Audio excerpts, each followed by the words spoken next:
It's only a bloody song. This was written by Mario V. Melendez on January 2nd, 2017, in reaction to the stupid, bloody song. Imagined by the hypocrite of the ages, John Lennon, being sung every New Year's Eve on TV. Here goes. It's only a bloody song. That's what John Lennon supposedly said when confronted about the contradiction between his kingly material possessions and his most famous song, the one I've always hated. Turns out I'm not the only one who does. I only found out now all his biographers agree.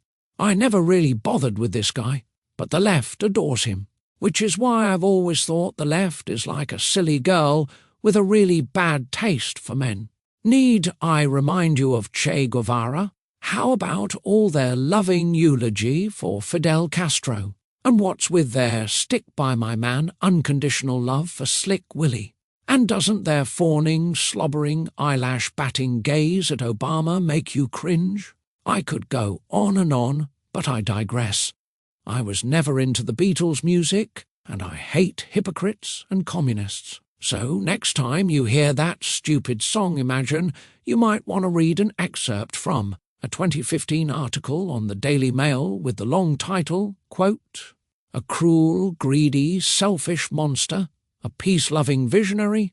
No," argues a blistering book. John Lennon was a nasty piece of work who epitomized our age of self-obsession, unquote. Here goes the excerpt.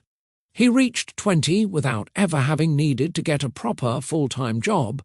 Then everything fell perfectly into place. Rising wages and technological change had created a new, teenage-dominated market for the kind of music that he was good at. The Beatles were born, and with that came the affluent life he relished. By the age of 25, he owned a Rolls-Royce and a Ferrari.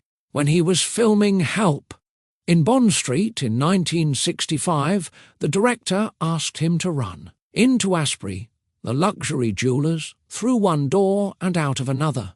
On the way, he contrived to spend some £600, the equivalent of £20,000 today. This is not, of course, the Lennon that his fans choose to remember. The real Lennon, we are often told, was an artist, an idealist, an ascetic, who disdained possessions and rejected the hypocrisies of capitalism. But this is nonsense. The real John Lennon always craved money. When their manager, Brian Epstein, secured them their first contract with record company, EMI, Lennon's telegram simply asked, "When are we going to be millionaires?" As for political idealism, for most of his early life, he never showed the slightest interest. As an art student, he didn't join the Labour Party, go on CND marches, or demonstrate against apartheid. It was only after he had fulfilled his primary ambition to become very rich that he began to indulge his artistic, political, and spiritual enthusiasms. The turning point came in 1966, when he met Japanese conceptual artist Yoko Ono. Over the next 3 years, the pair established the lasting image of Lennon as the artistic idealist. They justified their ludicrous antics by insisting that they were promoting world peace, a fashionable cause in the era of the Vietnam War. But this was nonsense because nothing they did advanced the cause of peace by so much as a millimetre. It is telling that their first bed-in for peace, when they held court for the world's press while lying in bed for a week and radiating positive vibrations, took place in the presidential suite at Amsterdam's Hilton Hotel.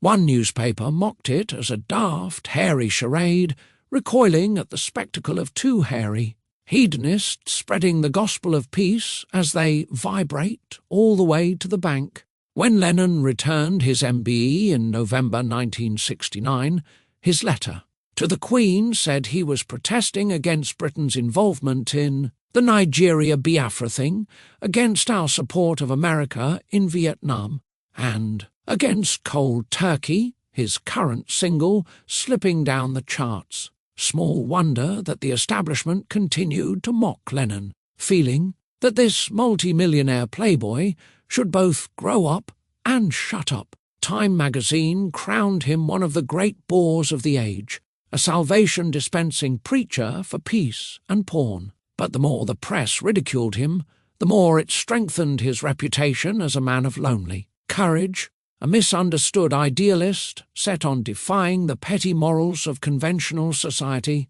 As a result, the image of Lennon as the idealistic scourge of the establishment is indelibly imprinted on our collective consciousness. It was in this capacity, as a self-appointed prophet of world peace, that Lennon wrote Imagine. Ironically, the hymn to purity and simplicity was recorded in the Purpose. Built studio at his country house, Tittenhurst Park in Ascot, the couple had bought the house with its cottages, magnificent gardens, and 72 acres of land from the entrepreneur and chocolate heir Sir Peter Cadbury. It was an incongruously splendid setting from which to lecture the world on the importance of no possessions. In an interview many years later, Yoko Ono rejected any hint of hypocrisy. The song, she said, was always meant on a more symbolic level. So that was all right. In August 1971, only weeks after Lennon had recorded Imagine, he and his wife moved to New York and an apartment in the hugely expensive Dakota building overlooking Central Park.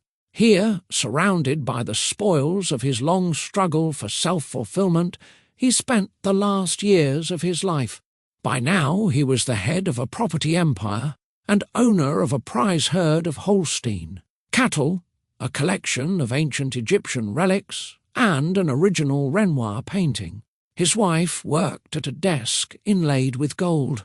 During this period, Lennon was often portrayed as a recluse, but in fact, the couple was surrounded by assistants, psychics, tarot readers, masseurs, maids, acupuncturists, and odd job people, as well as one man whose sole job was to polish the apartment's brass doorknobs. Some visitors were struck by the contrast between his millionaire lifestyle and the sentiments of his most famous song.